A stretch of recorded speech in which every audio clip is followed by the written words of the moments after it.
Hello and welcome to this instalment of Talkin Trim. I'm Jonathan Skinner and today we're looking at a set of front seat covers for the TR5 and TR250 models. Now I've already done a video detailing the actual seat covers, which goes into quite a bit of detail. I just wanted to do a very brief video on this one just to detail the kind of difference between the OEM specifications, i.e. how it left the factory, versus the kind of bespoke option that we can offer with a bit of a twist. We just so happen to be doing a set of OEM vinyl ambler versus a set of full leather where there are no vinyl elements to it. Of course, if you know our seats well, we can offer a 3-tier option. At one end of the scale you do have vinyl ambler, at the other end of the scale you do have full leather as per one of the sets of seats in this video. But of course the middle ground option is what we refer to as leather faced, which a lot of other people in the industry refer to as leather, which is basically the bits that touch your body are leather when you sit in them, but the kind of backs and surrounds and retainers are still vinyl. So just bear that in mind. That leather faced video is not on show in this video, just FYI. Now, the vinyl ambler versions that left the factory most commonly were unique. They had this diamond embossed pattern on the pleated panels with a tiny pimple in the middle of it, and originally actually the pimple had a pin prick through it. They don't in the aftermarket seats, they just have the indentation as per this here. So they're on the cushions and the backrest, as you can see. And the other unique element was it didn't go all the way. On the front section here it was plain, and the very bottom section here it was plain. I'm going to try and show you in this book, but I don't think it will zoom in enough to detail, but this is the Bill Piggott book. I'll actually just try and attach a photo to the video when I'm uploading just to see, but basically this section here wasn't embossed, nor was the very bottom section there. Okay, I just have to take my word for it, but you can actually see it in person, just not showing up on the camera very well.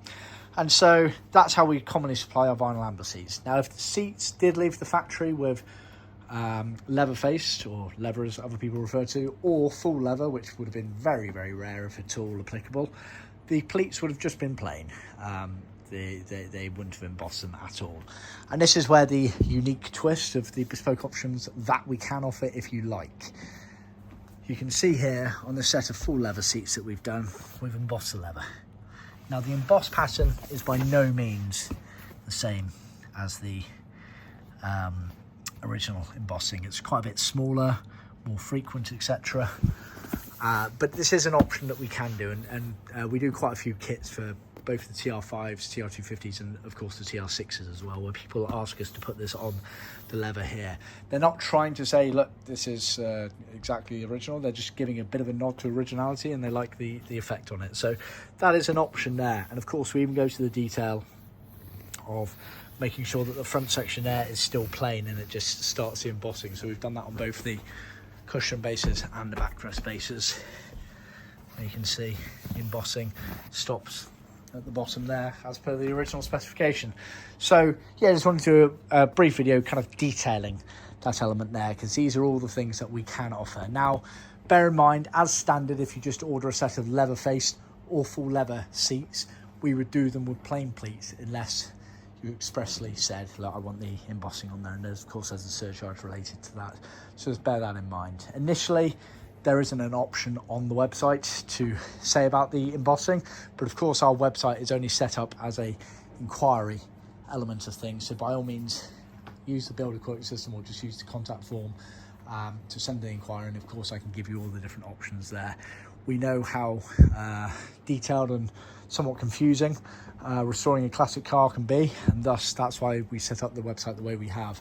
You don't buy anything directly off our website, you never will, because we like, or rather I like, to go through the details very, very individually with you to make sure you're getting exactly what you need, you're not buying anything you don't need, etc, etc. We're meticulous in that detail, and that's what we got a reputation for. So this is the prime example. You could do the basic inquiry and just say, can you give me the options for the embossing as well? So we can do it that way. Whilst I'm looking at these seats as well, because this is new to our product range, we can now also offer what we refer to as the cushion retainer tension spring. And this was used on obviously the TR5s and TR250s, but it was also used on the earlier TR4 model seats, but the late style of the TR4, so The TR4s had 3 different versions of seats on there. This spring was only used on the very last late version with the square detachable panel on the back. It was also then used on the TR4A or the TR4 IRS, obviously the TR5 TR250 as per this video here, and then the very first incarnation of the TR6, sort of 1969, 1970 versions. So let's bear that in mind. We can now offer those springs there. I don't believe anyone else in the industry offers them. We used to offer them many a year ago, but for whatever reason we stopped. We've now started again. Shout out to Bill over in the USA, who was the one that's requested and prompted us to perhaps reignite and get these made again. So we have done, and yeah, they work very well, and they're selling, well, I wouldn't say quite like hotcakes yet, but we'll get there. Yeah, they are. Sorry, going back, TR4 late. That's the version of the seat there. It was staring me right in the face. So yeah, we can supply those as well, and that's obviously how they go on the seat there. You on those seats, the TR4 lates, the TR4As, TR5, TR250, and the early TR6s, you had a loop retainer sewn in, and then you use the spring to go through the middle there onto the framework. So we can supply those now. Yeah, okay, I think that's covered it. That was the basics of the video. Of course, check out the description below because there'll be some useful information on seat covers generally there. It'd be worth checking out, of course, our other TR5 seat cover video, because that will go into more detail of the actual seat covers overall. I just wanted to do this video here to detail the embossing that we can offer on the leather faced or full leather kits, so just bear that in mind. Please remember to like, subscribe and share with other classic car enthusiasts, and of course be sure to tune in next time. Thanks, bye.